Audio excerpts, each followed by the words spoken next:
നിങ്ങളുടെ favourite shows ഇനി ഒരിക്കലും മിസ്സാവില്ല. ഇപ്പോൾ C5-ലൂടെ കാണും നിങ്ങളുടെ ഫേവറേറ്റ് ഷോ തികച്ചും സൗജന്യമായി. ആന്റി സംശയിക്കുന്നത് പോലെ അവർക്കിടയിൽ ഒരു ചുക്കും നടന്നിട്ടില്ല. അത് നിനക്കെങ്ങനെ അറിയാം? അവരിവിടുന്ന് പുറപ്പെട്ടത് മുതൽ ഒരു നിഴൽ പോലെ ഞാൻ അവരുടെ പിന്നാലെ ഉണ്ടായിരുന്നു. പക്ഷേ ഞാൻ അവരെ ഫോളോ ചെയ്യുന്നത് അവരറിഞ്ഞതേയില്ല. അമ്പടി മിടുക്കി, നീ ആള് കൊള്ളാലോ. അല്ല, നീ എന്തിനാ അവരുടെ പിന്നാലെ പോയത്? അവരുടെ റൊമാൻസ് കണ്ട് എൻജോയ് ചെയ്യാനാ? റൊമാൻസ് കണ്ട് എൻജോയ് ചെയ്യാനോ? അത്രയ്ക്ക് കേവലമാണോ ഈ ഞാൻ പോയതേ കൊല്ലാന്.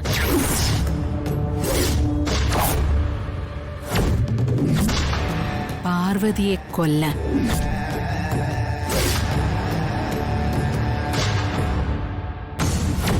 ജാസ്മിൻ, നീ പറയുന്നത് സത്യമാണോ? സുശീലാന്റി, ആന്റിക്ക് ഈ ജാസ്മിനെ ശരിക്കും അറിയില്ല. ആന്റിക്ക് മാത്രമല്ല, ഇവിടെ ആർക്കും അറിയില്ല. ഒരാളെ കൊല്ലണോന്ന് വിചാരിച്ച ഞാൻ കൊന്നിരിക്കും. അതിന് പേടിയോ മടിയോ ഉള്ളവളല്ല ഈ ജാസ്മിൻ. ഞാനതിന് ട്രൈ ചെയ്തതാ.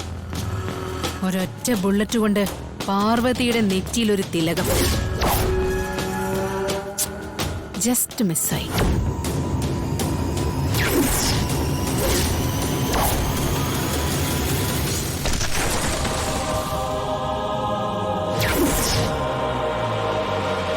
അവള് രക്ഷപ്പെട്ടു. അല്ലായിരുന്നെങ്കിൽ വിശാല് മടങ്ങി വരുന്നത് പാർവതിയുടെ ഡെഡ് ബോഡിയും കൊണ്ടാവുമായിരുന്നു.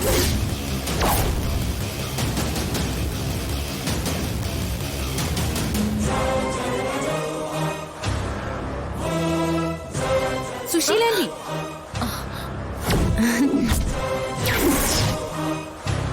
എന്തുപറ്റി? സുശീലാന്റി പേടിച്ചു പോയോ? അല്ല, നീയേ ഇത്രയ്ക്ക് ടെററാണെന്ന് ഞാൻ കരുതിയില്ല. ആന്റി പേടിക്കണ്ട. എനിക്ക് ശത്രുത പാർവതിയോട് മാത്രമേ ഉള്ളൂ. പിന്നെ ആന്റി എനിക്ക് ചെറിയൊരു സഹായം ചെയ്തു തരണം. എന്ത് സഹായം?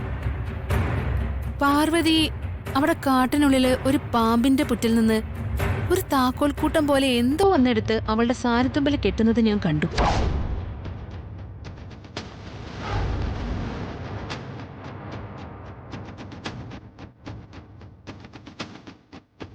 പാർവതി,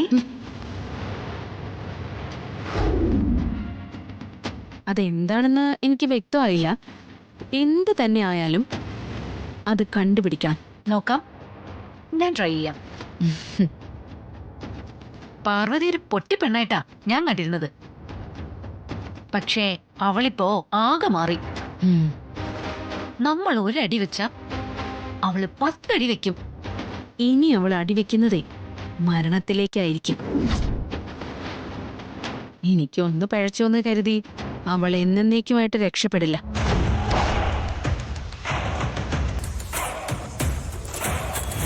അടുത്ത തവണ എനിക്കൊന്നും പിഴക്കില്ല. എന്റെ ബുള്ളറ്റ് അവളുടെ ചങ്ക് തുളച്ചിരിക്കും.